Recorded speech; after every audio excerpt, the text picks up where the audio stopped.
أعوذ بالله من الشيطان الرجيم. بسم الله الرحمن الرحيم. إن الحمد لله نحمده ونستعينه ونستغفره ونعوذ بالله من شرور أنفسنا وسيئات أعمالنا. من يهده الله فلا مضل له ومن يضلل فلا هادي له، وأشهد أن لا إله إلا الله وحده لا شريك له، وأشهد أن محمدا عبده ورسوله صلى الله عليه وآله وأصحابه وسلم تسليما كثيرا. أما بعد، د سرور کائنات ژوند ومفتاح. السلام عليكم ورحمة الله وبركاته. محترم ورونو، موږ په تېره شپږمه پېټه کې هغه موضوع بیانول چې د قریشو مشران او سرداران د دوهم وار دپاره و ابو طالب ته ورغله او ورته ویل یا ابا طالب، ته په موږ کې مشر د شرف او مقام خاوند یې. موږ د مخه ستا څخه وغوښته چې وراره دي د دعوت او دغه بې ځایه خبرو څخه منع که، خو تا نه کوي منع. نور نو د قریشو په مابین کې فتنه مه جوړوه. په والله موږ پر دې نور صبر نسو کولی چې زموږ پلرو ته بد ویل کېږي، پر الهو مو عیبونه ویل کېږي، دین مو چټي او بېکاره بلل کېږي. یا دی زموږ څخه منع که او یا دا چې ته او دی دواړه زموږ مقابل طرف یاست. نو موږ تر هغو آرام نه کښینو چې یو د دغه دوو ډلو څخه هلاک نسي. یعنی یا موږ ونه وژل سو یا تاسې ونه وژنو. و ابو طالب ته دا وعدې او تهدیدونه لوی او خطرناکه معلوم سوه او پوه سو چې د نورو قریشو او د عبدالمطلب د اولادې په مابین کې فتنه جوړیږي. نو یې رسول الله صلی الله علیه وآله وسلم راوغوښتی او ورته وویل ای وراره، ستا قوم ستا څخه شکایت لري او ما ته راغله دغسې او دغسې راته وویل. نو زما او د خپل ځان د ساتنې فکر وکړه او پر ما دونه بار مه ایږده چې زه طاقت نه لرم. دا موضوع باید حل سي، یا دا چې ته چپ سې او یا بله لار وسنجوو. دا نه ده صحیح چې خبره دغسې پاته وي او په آخر کې لوی فتنه جوړه سي. د رسول الله صلی الله علیه وآله وسلم دا خیال او ګمان سو چې اکا مې زما د کومک څخه لاس اخلي او اوس ما د کومک کولو څخه ضعیفه سو. نو رسول الله صلی الله علیه وآله وسلم وویل ای اکا، په والله که کفار زما په راسته لاس کې لمر او په چپه لاس کې سپوږمۍ کښېږدي. ورونو، د دغه جملې په معنا پوهېږئ؟ دنیا ټوله یا شپه ده یا ورځ. شپه یې سپوږمۍ ده، ورځ یې لمر دی. یعنی که ټوله دنیا و ما ته راکول سي. نو رسول الله صلی الله علیه وآله وسلم وویل ای اکا، په والله که کفار زما په راسته لاس کې لمر او په چپه لاس کې سپوږمۍ کښېږدي او ووایي چې دا کار یعنی دعوت پرېږده، تر هغو به پرېنږدم چې یا دغه دین ښکاره او ظاهره نسي او یا زه هلاک نسم. بیا نو رسول الله صلی الله علیه وآله وسلم وژړل او د اکا څخه ولاړ سو. ابو طالب پسې ورغږ کړه. رسول الله صلی الله علیه وآله وسلم چې مخ ورته راواړاوه، اکا یې ورته وویل ای وراره، ورځه، هر څه چې دې خوښه وي هغه وایه. په والله هیڅ شی او هیڅ شي او هیڅ چاته به دې هیڅکله تسلیم نه کړم. او بیا یې دغه شعر ووایه والله لن يصلوا إليك بجمعهم حتى أوسد في التراب دفينا فاصدع بأمرك ما عليك غضاضة وأبشر وقر بذاك منك عيونا. دا هغه قومي اتحاد او اتفاق و چې د هغه په سبب یې د رسول الله صلی الله علیه وآله وسلم ملاتړ او تایید کاوه. چې دغه نو د رسول الله صلی الله علیه وآله وسلم د دعوت او د دین د اظهار دپاره د قوت او طاقت مصدر او منبع و. او رسول الله صلی الله علیه وآله وسلم نور هم د دعوت په نشرولو کې زیاتوالی وکړ. وډلو ته و حاجانو ته و افرادو ته هر چاته بې له تردد او بیرې د توحید او اسلامي دین بیان کوي. قریشو چې ولیده چې محمد صلی الله علیه وآله وسلم نور هم خپل دعوت نشروي، پوه سوه چې ابو طالب نه غواړي چې محمد صلی الله علیه وآله وسلم منع کړي او یا د ده صلی الله علیه وآله وسلم د ساتنې څخه لاس واخلي. او دی چې د قریشو د تفرقې او دشمنۍ سبب دی. دریم وار بیا قریش سره راټول سوه او ابو طالب ته ورغله. دا وار یې یو عجبه وړاندیز یا پیشنهاد ورسره راوړی دی. هغه دا چې د قریشو د ځوانانو څخه یې یو ښایسته ځوان ورسره راوستلی و چې عمار ابن ولید ابن المغیره نومېدی. دا ځوان د نامه، شرف او نسب خاوند و، ښایسته او غني و. او ویل یا ابا طالب، دغه ځوان عمار ابن الولید واخله، د ځان زوی یې وګرځوه، ستا سره دې اوسېږي، د ده عقل او قوت یې ستا او موږ به هم وتا ته نسبت کوو، ستا زوی به بولو او په عوض کې یې ستا وراره هغه چې ستا او ستا د پلرو د دین څخه مخالفه دی او قوم یې سره پاشلی دي را تسلیم که چې موږ یې ووژنو. نو سړی په سړي سو. ابو طالب ویل والله دا ډېره بده سودا ده، ستاسې زوی راکوي چې در وې ساتم او زما زوی درکم چې تاسې یې ووژنئ؟ په والله داسې به هېڅکله پېښه نه سي. مطعم ابن عدي وویل والله یا ابا طالب ستا قوم انصاف در سره وکړي، خو زه تا وینم چې هېڅ شی نه قبلوې. ابو طالب ویل والله انصاف مو نه دی را سره کړی، مګر ته غواړې چې قوم پر ما راپورته کړي. ورځه هر څه چې دې په وسه پوره وي هغه وکړه. اوس چې د قریشو لاس ته څه نه ورغله او دوه درې واره د ابو طالب څخه ناامیده ولاړ سو، نو یې خپل ازارونه او تکالیف تر هغه پخوا ډېر زیات کړه او په دغو ورځو کې د طاغي قریشو سره د محمد صلی الله علیه و وسلم د وژلو فکر په بله طریقه سره پیدا سو چې د قریشو دغه د رسول الله صلی الله علیه و وسلم د وژلو فکر او دغه د ازارو شدت او ډیروالی د اسلام د تقویه سبب وګرځېده. هغه دا چې د مکې مکرمې دوه نامتو پهلوانان او قهرمانان د اسلام و دین ته داخل سول چې یو یې حمزه ابن عبدالمطلب او بل یې عمر ابن الخطاب و. خو د دوی د اسلام راوړلو تر قصې د مخه به یو څه هغه سخت ازارونه درته بیان کم چې رسول الله صلی الله علیه و وسلم ته ورکول کېده. عتیبه ابن ابي لهب چې د رسول الله صلی الله علیه و وسلم د اکا زوی دی، یوه ورځ رسول الله صلی الله علیه و وسلم ته ورغلی او ورته ویل زه د النجم اذا هوا او ثم دنا فتدلى څخه منکر یم، یعنی دا آیاتونه نه منم. او بیا یې د رسول الله صلی الله علیه و وسلم په ازارولو شروع وکړه، کالي یې پر څیرې کړه او د رسول الله صلی الله علیه و وسلم پر مخ یې ورتو کړه، مګر د ده ناړې پر رسول الله صلی الله علیه و وسلم نه وموښتې. دلته نو رسول الله صلی الله علیه و وسلم شرا ورته وکړه او ویل الهي ستا د سپو څخه یو سپی پر مسلطه کې. د رسول الله صلی الله علیه و وسلم دغه شرا قبوله سوه. یو وخت دغه عتیبه د قریشو د څو نفرو سره و شام ته په سفر تللی و او هلته یې په یوه ځای کې واړول چې هغه ځای ته الزرقاء ویل کېږي. د شپې یو زمری پر راغلی، عتیبه نارې کړه ویل ما لره دې ویل وي په والله دغه زمری ما خوري لکه څرنګه چې محمد صلی الله علیه و وسلم ما ته شرا کړې ده او زه محمد صلی الله علیه و وسلم په داسې حال کې ووژلم چې دی په مکه کې دی او زه په شام کې یم. زمری ورنږدې سو او د ټولو خلقو د مابین څخه یې پر دغه عتبه حمله وکړه او سرتېری یې کړ. او دغه قاتلانه اعمالو څخه یو هم هغه دی چې رسول الله صلی الله علیه و وسلم په حرم شریف کې لمونځ کاوه. د سجدې په وخت کې عقبه ابن ابي معيط کافر د ده صلی الله علیه و وسلم پر مبارکه غاړه کښه کښېښول او تر دونه وخته یې کښې چې قریبه وه د رسول الله صلی الله علیه و وسلم نفس وخیږي. او د هغه کارو څخه چې پر دې دلالت کوي چې قریشو د رسول الله صلی الله علیه و وسلم د وژلو اراده درلوده یو هم هغه دی چې ابن اسحاق په یوه اوږده حدیث کې روایتوي او وایي ابو جهل د قریشو د مشورو په یوه مجلس کې وویل یا معشر القریش، یعنی ای د قریشو قومه، تاسې وینئ چې محمد ته بل کار نه دی پاته بې له دې څخه چې زموږ پر دین بد ووایي. پلرونه مو بېعقلان او ناپوهان بولي، زموږ الهه په بدو نومو سره یادوي. زه خو نور صبر نسم ورته کولی، د حل ټوله لارې چې موجودې وې هغه مو عملي کړې خو هېڅ فایده یې ونه کړه او اوس ما یوه چاره سنجولې ده چې بې له هغه بله لار نه لرو. قریشو ویل هغه چاره څه شي ده؟ ابو جهل علیه لعائن الله وویل زه محمد وژنم، زما د الله سره وعده ده چې یوه دونه ډبره اخلم چې تر هغه لوړ ډبره نسم اخیستلی. کوم وخت چې محمد په لمانځه کې سر پر سجده کښېښاوه په هغه ډبره پر سر وهم او د هغه په وژلو به د هغه څخه خلاص سو. بیا نو ستاسې اختیار دی چې ما د عبدمناف و اولاده ته ورتسلیموي او که مې دفاع کوئ ستاسې خوښه ده.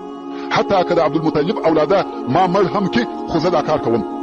ابو جهل د دې امت فرعون او دا یې شیطاني اعمال. قریش ویل یا والله هېڅکله دې وهیڅ چا ته نه تسلیموو، موږ ټول ستا دفاع کوو، هر څه چې دې زړه غواړي هغه وکړه. او دا سبا ورځ هغه ورځ ده چې ابو جهل باید خپله شیطاني نقشه عملي کړي. په سبا سهار کې قریش د خپل مجلس په ځای کې ناست دي او په دې انتظار دي چې اوس ابو جهل څه کوي. ابو جهل یوه لوړ ډبره ورسره کښېښول او د رسول الله صلی الله علیه و وسلم د راتګ انتظار کوي. په سهار کې رسول الله صلی الله علیه و وسلم د خپل عادت سره سم په خپل کور کې اودس تازه کړی و او راغلی د کعبې شریفې سره لمونځ کوي. او د رسول الله صلی الله علیه و وسلم دا عادت و چې ډېره اوږده سجده به کول. کوم وخت چې رسول الله صلی الله علیه و وسلم خپل رب ته سر پر سجده کښېښاوه ابو جهل هغه خپله ډبره واخیسته او د رسول الله صلی الله علیه و وسلم پر طرف وررهي سو. کوم وخت چې رسول الله صلی الله علیه و وسلم ته ورنږدې سو ډبره یې وغورځول و قریشو ته ورځغلي. د بیرې د مخ رنګ او بڼه بل قسم اوښتې ده. قریش د ده مخ ته ور ولاړ شول، ویل څه درته پېښه شوه یا ابوالحکم؟ ده ویل ایا تاسې ونه لیدئ؟ قریش ویل څه شي مو ونه لیدئ؟ ابوجهل وایي هغه چې ما ولیدئ تاسې نه ولیدئ؟ قریش وایي څه شي دې ولیده؟ حال ووایه. ابوجهل ویل ومې لیده چې ځوان او غټ قوي او مست اوښ زما پر طرف را رهي دی، خوله یې خلاصه کړې ده، غواړي چې پر ما حمله وکړي. قریش ویل ته پرتې وایه، موږ هیڅ شی ونه لیدئ. ده ویل قریبه وه چې ما مړ کړي او تاسې ونه لیدئ. دا د ابوجهل د هغه خبیثې نقشې څخه د رسول الله صلی الله علیه و وسلم د نجات او خلاصېدو دپاره الهي معجزه وه. ورونو دلته به دا یوه خبره لا هم وکم، قریشو نه واره د رسول الله صلی الله علیه و وسلم د وژلو تبتیه او نقشه جوړه کړې ده، خو په نه سره واره کې ناکامه سوي دي. اوس چې د قریشو دا کار هم د ناکامۍ سره مخامخ دی، خو دا هم د رسول الله صلی الله علیه و وسلم د وژلو نقشې او دسیسې په خپل فکر او دماغ کې سنجوي. مګر په دغه وختو کې یو بل چم او حیله هم وسنجول چې داسې یو کار وکړي چې هیڅوک د محمد صلی الله علیه و وسلم و خبرو ته غوږ ونه نیسي. ویل نضر ابن الحارث را وغواړي. نضر ابن الحارث د قریشو څخه یو نفر و چې په طائف کې اوسېدی. د دې سړي ژوند په سفرو تېر سوی و. په دغه سفرو کې ډېرې قصې زده کړې وې، د ډېرو ملکو تاریخ او قسم قسم حوادث یا واقعات ور معلوم وه. د خبرو ډک سړی و، زاړه نکلونه، نوي واقعات، عجایب او غرایب یې زده وه.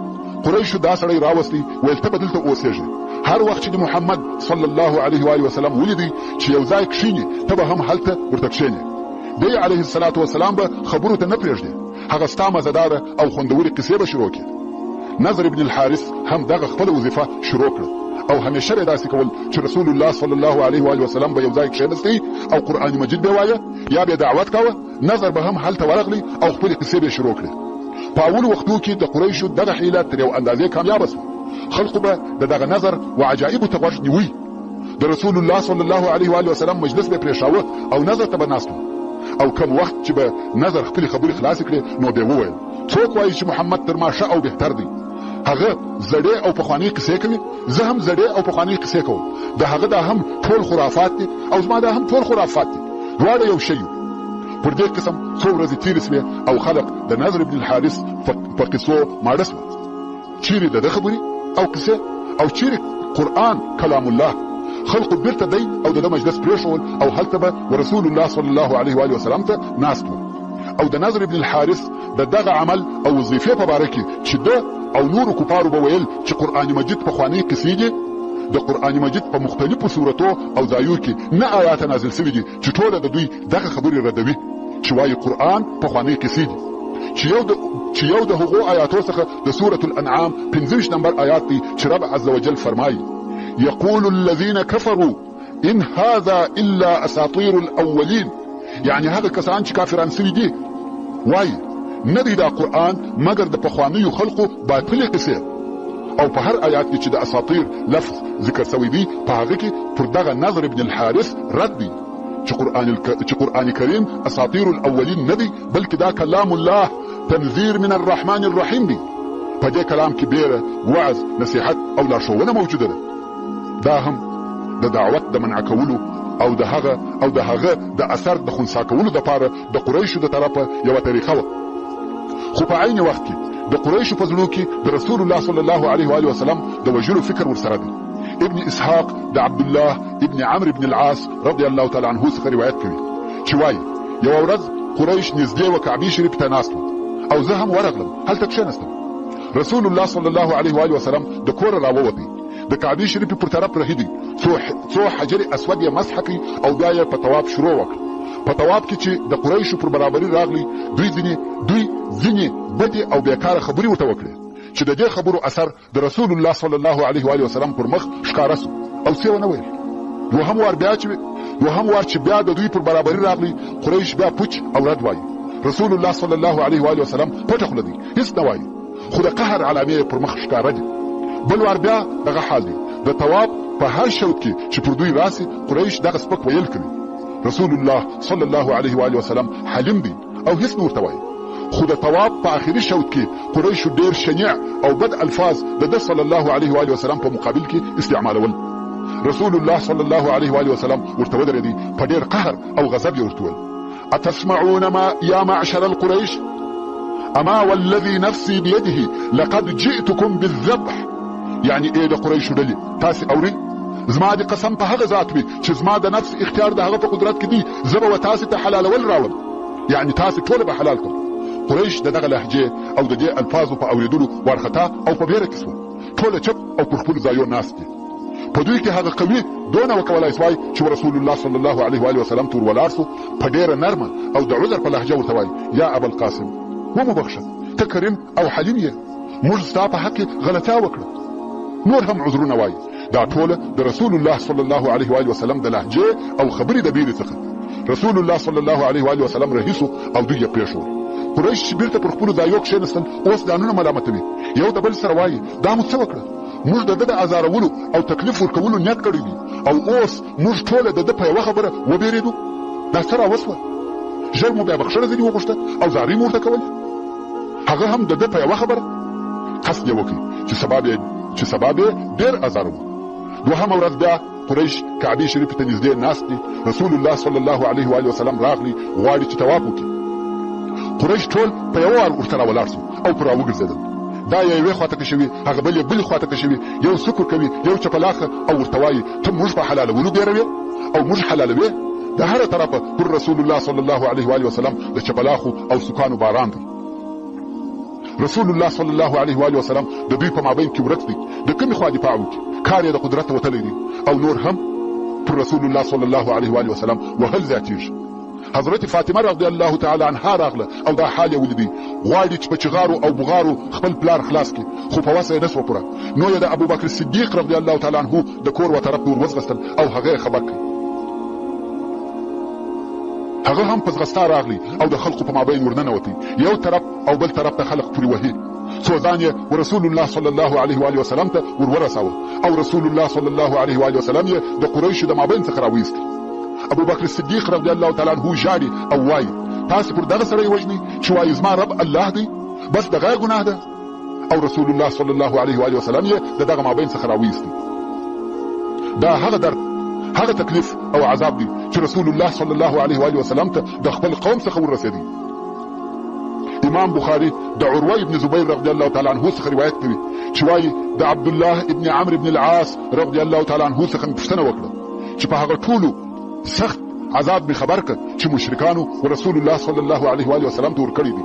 عبد الله ابن عمرو رضی الله تعالی عنه وویل چې رسول الله صلی الله علیه و آله وسلم د کعبې شریفې په حجر یا حتم کې لمونځ کاوه چې عقبه ابن ابي معيط راغلی او خپل کالی د رسول الله صلی الله علیه و آله وسلم په غاړه کې ورواچاوه او ډېر شدید یې خفه کړ، تر څو چې ابوبکر صدیق رضی الله تعالی عنه راغلی او عقبه یې تر اوږو ونیوی او ځینې کش یې کړ او ویل تاسې پر دغه سړی وژنئ چې وایي زما رب الله دی.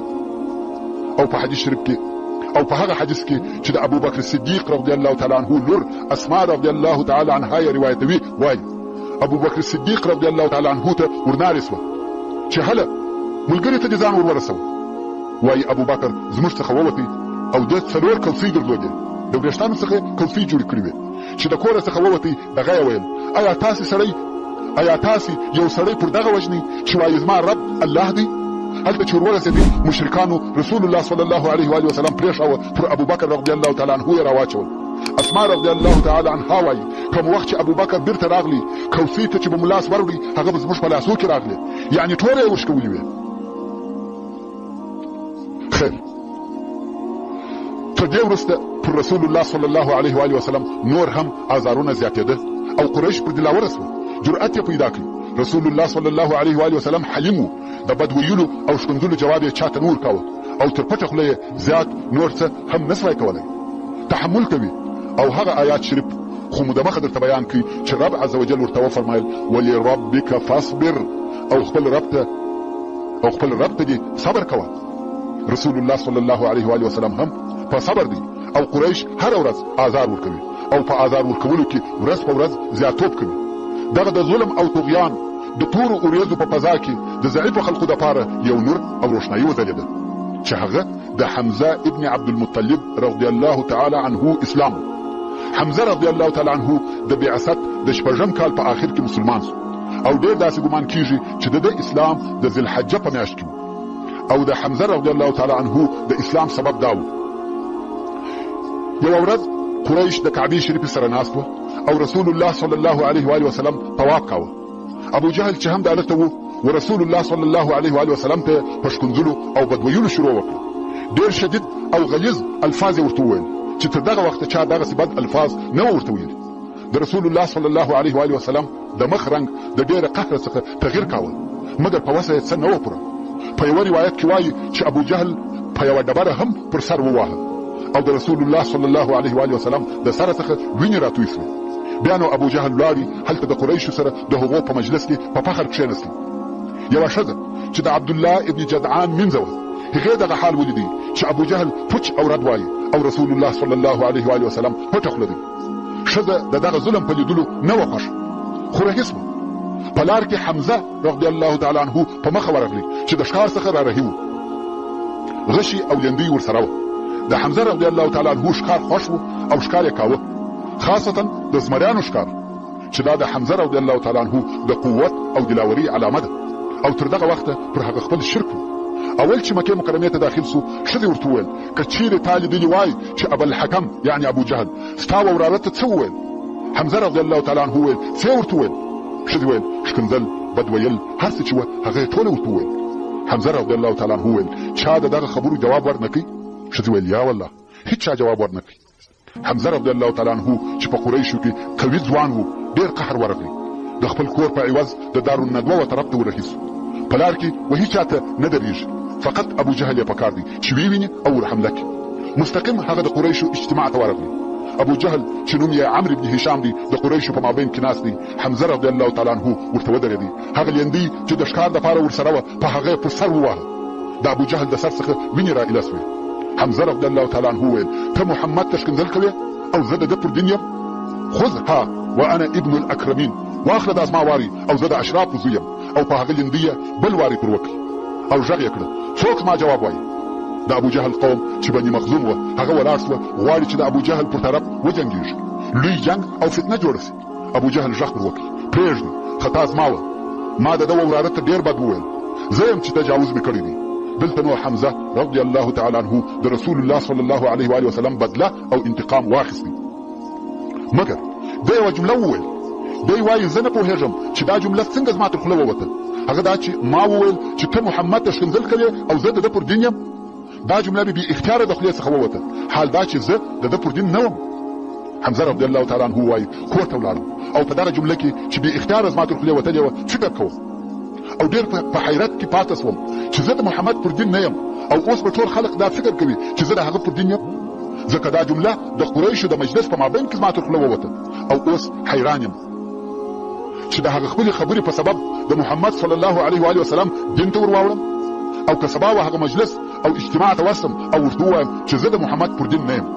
او دا هم په عربو کې عیب دی چې سړی د خپلې خبرې څخه واوړي. حمزه رضی الله تعالی عنه وایي ټوله شپه په دغه فکر کې راباندې تېره سوه او نه پوهېږم چې څه وکړم. په آخر کې مې په دعا شروع وکړه. ما ویل الهي که دغه د محمد دین خیر او بهتر وي د هغه تصدیق زما په زړه کې راواچوې، او که د دغه څخه غیر او مخالفه وي د دغه حالت څخه چې زه پکښې متردد او حیران یم ته مې وباسې. حمزه رضی الله تعالی عنه وایي د محمد صلی الله علیه و آله وسلم تصدیق مې په زړه کې ټینګ سو. سبحان الله، د قهر او غضب په وخت کې یې بې له ارادې یوه خبره تر خوله وتلې وه. هغه خبرې وسمې لارې ته راوستې. نو رسول الله صلی الله علیه و آله وسلم ته ورغلی او د شهادت کلمې یې وویلې. حمزه رضی الله تعالی عنه و اسلام ته داخل سو او رسول الله صلی الله علیه و آله وسلم د ده په اسلام ډېر زیات خوشحاله سو. بیا هم د مسلمانانو په دغه ضعیفه او مظلوم ژوند کې چې څوک یې په هجرت کې او څوک یې په عذابو او ازارو کې ژوند تېروي یو بل نور او روښنایي وځلېده چې تر هغه اولي روښنایي یې ځلا زیاته او ډېره وه چې هغه د عمر بن الخطاب رضی الله تعالی عنه اسلام و. حضرت عمر بن الخطاب رضی الله تعالی عنه د بعثت د شپږم کال د ذوالحجه په میاشت کې د حضرت حمزه رضی الله تعالی عنه تر اسلام راوړلو 3 ورځې وروسته په اسلام مشرف سو او رسول الله صلی الله علیه و آله وسلم د اسلام راوړلو دعا کړې وه.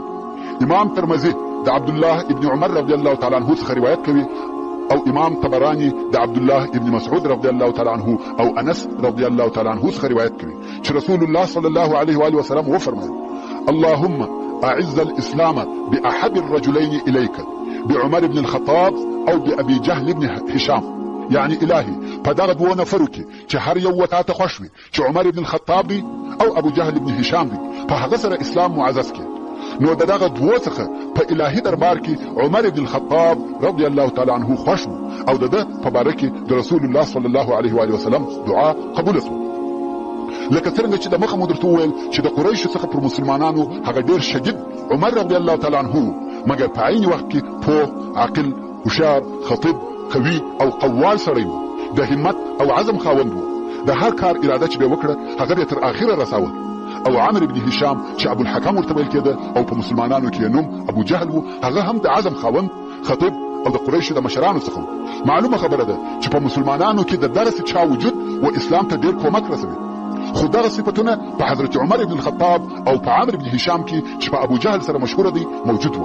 نو ځکه رسول الله صلی الله علیه و آله وسلم دعا کول چې الهي په یو د عمرینو اسلام معززه کړي. که یو د دوی څخه مسلمان سي اسلام په قوي کیږي، ځکه اسلام تر دغه وخته په خپل ابتدایي او د شروع په حالت کې نو خود ضعیف و یو درس شدید او با عزم سړي ته یې ضرورت درلودی.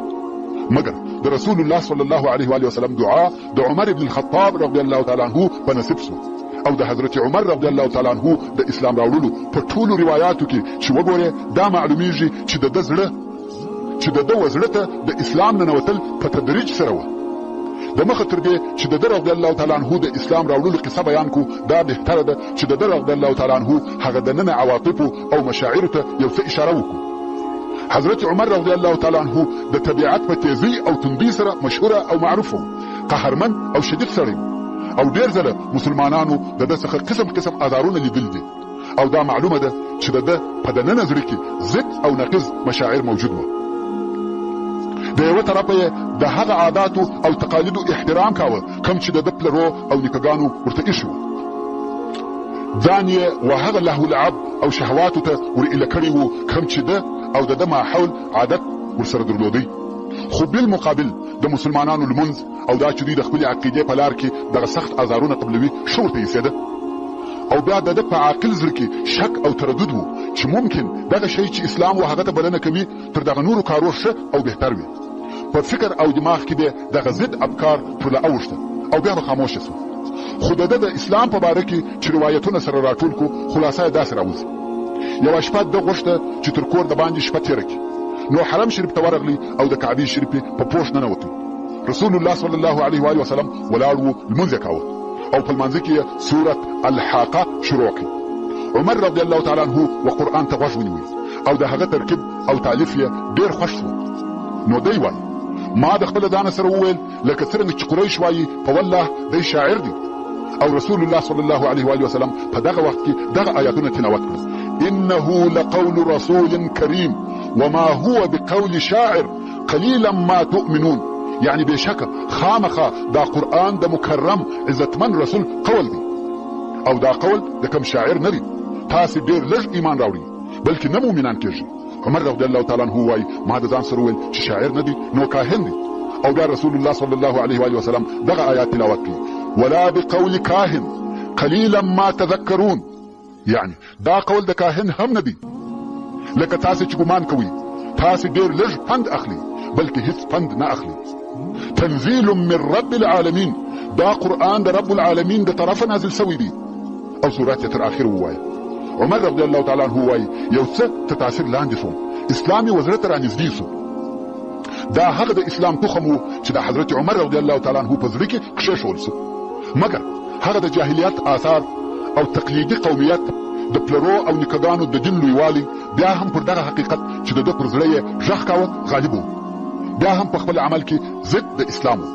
د هغه خپل زړه په پټ شعور لا نه و قانع. خو بیا هم چې د ده په د باندني ژوند کې هغه اول نرموالی په ده کې ولیدل سو. هغه و حبشې د مسلمانانو د هجرت په وخت کې و. مسلمانانو خو یوه په بل پسې هجرت کاوه. نو د مسلمانانو څخه یوه ښځه وه چې ام عبدالله ورته ویل کېده. دې غوښته چې هجرت وکړي. نو یې د خپل زوی عبدالله سره داسې نقشه جوړه کړه چې ته جلا رهیسه او زه به جلا رهیسم او د پلاني غره تر شا به سره یو ځای سو او بیا به په ګډه ځو. مسلمانانو هجرت په پټه کاوه، کفارو هجرت ته هم نه پرېښول.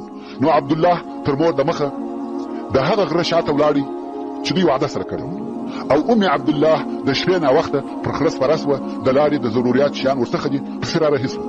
د مکې مکرمې څخه چې ووته عمر ابن الخطاب رضی الله تعالی عنه په مخه ورغلی. ویلې ده چې ښځه د سفر دپاره تیاره او آماده ده. ویل چیرې ځې یا ام عبدالله؟ مسلمانان خو د سفر کولو څخه منع دي. ښځې ورته وویل یا عمر ازارونه مو راکړه، ځکه مو راباندې تنګه کړه، پرېږدئ چې در څخه ولاړ شو. نه تاسې موږ غواړئ نه موږ تاسې، نو مې پرېږده چې هجرت در څخه وکړم. تا ته څه تاوان رسېږي که دې پرېښولم او ولاړم. عمر رضی الله تعالی عنه د دغه خبرو په اورېدلو نرم سو او ښځې ته یې وویل دا نو جلاوالی دی یا ام عبدالله؟ ام عبدالله او عمر رضی الله تعالی عنه په نسب سره نږدې او شریک وو. ښځې ویل هو دا فراق او جدایي ده. عمر رضی الله تعالی عنه ویل په مخه دې ښه، سلامتیا دې ملګری سه. د اول وار دپاره عمر نرمیږي او څه نه وایي. ښځه په تعجب کې سوه او لاړه. پر هغه وعده سوي ځای د خپل زوی سره یو ځای سو. زوی یې پوښتنه ځینې وکړه چا خو نه ولیدې؟ ښځې ویل یا بل چا نه یم لیدلی، یوازې عمر ولیدم. زوی یې ویل عمر دا لوی مصیبت دی او ته څنګه پرېښولې؟ ښځې قصه ورته وکړه او ویل تر دغه سوال او جواب زیات شی نه دی پېښ شوی، او په آخر کې دا هم راته وویل په مخه دې ښه. زوی یې ورته ویل مور ستا لکه چې د دغه جملې د ویلو په سبب د ده اسلام ته امید پیدا سوی دی. ښځې ویل هو داسې راته معلومیږي. عبدالله ویل والله د خطاب خر به د شهادت کلمې ووایي خو عمر به ونه وایي. دا د خلقو افکار دي. خیر دا هغه اوله نرمي وه چې د عمر رضی الله تعالی عنه څخه ښکاره سوه، مګر دا نرمي میل و اسلام ته نه و، بلکې دا فقط د دغه ښځې سره نرمي وه. عمر رضی الله تعالی عنه چې کور ته راغلی په چورت او فکر کې دی چې دا تفرقه او د قوم پاشل ولې پېښېږي. دغه ښځه د ده د قوم څخه ده او حبشې ته هجرت کوي. د دې ټولو مصائبو مشکلاتو سبب څه شي دی؟ پس له فکره و دې نتیجې ته ورسېدي چې د دې ټولو سبب محمد صلی الله علیه و وسلم دی. نو یې نیت او عزم وکړي چې رسول الله صلی الله علیه و وسلم ووژني، حتی که دی هم د هغه په بدله کې ووژل سي مهمه نه ده. مکه خو به د دې مشکلاتو څخه خلاصه کړه. د رسول الله صلی الله علیه و وسلم د وژلو اراده یې ښه د ځان سره پخه کړه. سهار یې توره راواخیسته او د کوره څخه د رسول الله صلی الله علیه و وسلم د وژلو په نیت راووتی. په لار کې یو صحابي ولیدي چې نوم یې نعیم ابن عبدالله و او په پټه مسلمان سوی و. د ده په اسلام څوک نه و خبر. کوم وخت چې دغه نعیم ولیده چې د عمر د مخ څخه د شر علامې راپورته کېږي، توره ورسره ده او د جنګ دپاره تیار دی، ویل د خیره یا عمر چیرې ځې؟ عمر رضی الله تعالی عنه ویل غواړم چې دغه نفر ووژنم کوم چې زموږ قوم یې سره متفرق کړي او پاشلی دي، زموږ پلرونه بې عقلان بولي او زموږ الهه په بده سره یادوي. نعیم د دې خبرو په اورېدلو وبېرېدی، ځکه عمر جبار شدید او قهرمند دی. د یوه شي اراده چې وکړي هغه تر سره کوي، او نعیم غواړي چې عمر د دغه کار څخه راوګرځوي. نو یې ورته وویل که ته محمد ووژنې ایا ته به د عبدالمطلب د اولادې څخه خلاص یې؟ عمر ویل داسې را معلومیږي چې ته هم د خپله دین څخه اوښتی یې. که څه هم د عبدالمطلب اولاده ما ووژني زه دغه کار کوم. نعیم ولیده چې عمر د رسول الله صلی الله علیه و وسلم د وژلو ټینګ عزم او اراده کړې ده، حتی خپل مرګ یې هم فرض کړي او منلی دي. هو هلته داسې نور خلق هم وه چې د رسول الله صلی الله علیه و وسلم د وژلو تقاضا او ارزو یې درلوده، مګر دا کار یې نسوای کولی ځکه هغه پر خپل مرګ بیرېده. دا معلومه خبره وه چې د عبدالمطلب کورنۍ بیا هغه سړی بې له مرګه نه پرېږدي، مګر عمر چې دا کار کوي د خپل ځان مرګ یې فرض کړی دی.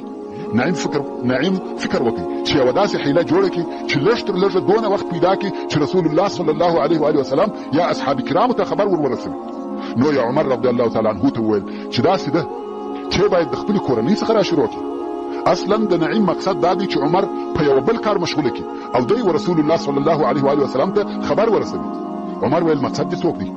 نعیم ویل خور دی فاطمه بنت الخطاب او د دې میړه د دینه اوښتي دي او هغه دین یې پرې ایښی دی چې ته پر هغه یې. عمر نو خبر چې خور او اخ یې مسلمانان سوي دي، ځکه اسلام ته دعوت پټ او سري و. اسلام نو پټ، رسول الله صلی الله علیه و وسلم په ښکاره سره اسلام بیاناوه او په ښکاره سره عبادت کاوه، مګر ځینې کسان چې اسلام ته داخلېده او یا داخل سوي وه هغو خپل اسلام نه ښکاره کاوه. هر چا د خپل اجتماعي حال او مقام سره عمل کاوه، چا په پټه ایمان راوړي چا په ښکاره سره. فاطمه رضی الله عنها د عمر رضی الله تعالی عنه خور د هغه جملې څخه وه چې خپل اسلام یې پټ ساتلی و. نو ځکه عمر رضی الله تعالی عنه د نعیم څخه پوښتنه وکړه چې آیا زما خور خپل دین پرې ایښی دی؟ نعیم ویل هو. عمر رضی الله تعالی عنه د رسول الله صلی الله علیه و وسلم د طرفه راوګرځېدی او د خور د کور و طرف ته رهي سو. د فاطمه رضی الله عنها میړه سعید ابن زید ابن عمرو ابن نفیل دغه سعید د هغه زید زوی دی چې د مخه یې بیان درته وسو چې موحد حنیف او د ابراهیم علیه السلام پر دین وو. دغه سعید د هغه زید زوی دی او د اولو مسلمانانو څخه دی، د عشره مبشرو څخه دی چې رسول الله صلی الله علیه و آله وسلم د جنت زیری ورکړی دی. په دغه وخت کې چې عمر رضی الله تعالی عنہ د خپلې خور فاطمه کور ته ورځي، سعید رضی الله تعالی عنہ د فاطمه خاوند هم په کور کې دی. خباب ابن الارق رضی الله تعالی عنہ هم د دوی سره دی او قران مجید ورته وایي. ځکه رسول الله صلی الله علیه و آله وسلم وهغه کسانو ته چې نوې به ایمان راوړي هغه کسان ور استول چې مخکې یې ایمان راوړي قرآن مجید او اسلام به وشوي. نو دوی درې نفره ناست دي. قرآن کریم وایي چې عمر کور ته وداخل سو او دننه په خونه کې د قرآن مجید د ویلو آواز واورېدی. پوره نه اوري، فقط یوه همهمه او ژوژ اوري. غوږ یې ورته ونیوی، بیا هم نه پوربینېږي. نو یې دروازه ور پورې وهل. عمر جبار، تاسې فکر وکړئ چې د عمر به څونه قوت او طاقت و. عمر په بدن ډېر لوی سړی و، د هغه ډېرو خلقو څخه و، د هغه ډېرو غټو خلقو څخه و. ډېر لوی او قوي بدن یې و. کم وخت چې به پر آس سپور سو پښې یې مځکې ته رسېدې. د ده په مثل غټ سړی په ټولو مسلمانانو کې نه و بې له خالد بن ولید رضی الله تعالی عنه څخه. د دوی دوو د غټوالي په باره کې وایي کم وخت چې به ډېر مسلمانان سره یو ځای سوه د ټولو د مابین څخه به خالد او عمر رضی الله تعالی عنهما معلومېده. د عمر رضی الله تعالی عنه ډېر لوی او برداره ځګر و. د ده په لیدلو څوک بیرېدی، هیبت او دبدبه یې درلوده. دغه جبار عمر دروازه ور پورې وهل.